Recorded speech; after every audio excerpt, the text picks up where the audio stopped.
శ్రీకాకుళం జిల్లా ఇచ్చాపురం సంబంధించి కొందరు పొట్టకూటి కోసం మస్కట్ దేశానికి వెళ్ళిన 7గురు అక్కడ చిక్కున్నారు. ఉన్న ఊరిలో ఉపాధి లేక కుటుంబాన్ని పోషించుకునేందుకు తప్పనిసరి పరిస్థితుల్లో విదేశాలకు వెళ్ళిన వారి పరిస్థితి దయనీయంగా మారింది.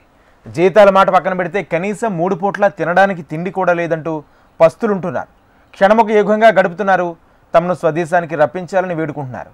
బాధితులతో మాట్లాడి సమస్యను పూర్తిగా అర్థం చేసుకున్నానని మంత్రి రామ్మోహన్ నాయుడు తెలిపారు. ప్రభుత్వం తరపున వారికి పూర్తి సహాయం అందిస్తామని భరోసా ఇవ్వడంతో పాటు సంబంధిత అధికారులతో మాట్లాడి వారిని స్వదేశానికి సురక్షితంగా తీసుకువస్తామని హామీ ఇచ్చారు.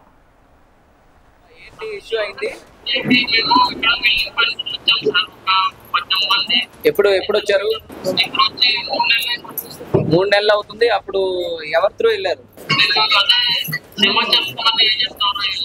ఓకే.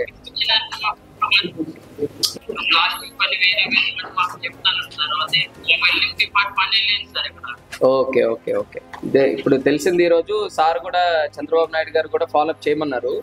తొందరగా వీలైతే ఇప్పుడు మెయిన్ ఏంటి మనకి అక్కడ ఇబ్బంది, తొందరగా ఇటు మళ్ళీ ఇండియా రావడానికేనా?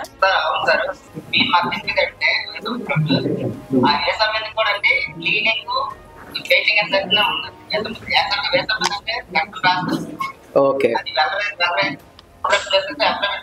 అక్కడ ముందు అడిగి కూడా ఎక్కడైతే అవుతుందో అక్కడికి వెళ్ళండి. మళ్ళీ కొంతమంది దొరుకున్నది ఇంకొకటి కొట్టుకు వచ్చారు. మళ్ళీ ఒకవేళ మీకు దాఖలు లేదేమో మీకు ఎప్పుడు పని నడిస్తే అప్పుడే దాఖలు పెడతాము. ఎందుకు మాట్లాడితే పోలీసులు ఏం చేయలేదు, అబ్బాయి ఏం చేయలేదు, గవర్నమెంట్ ఏం చేయలేదు, క్రియేట్ చేస్తున్నాం కూడా ఆ రోజు ఉంది సార్.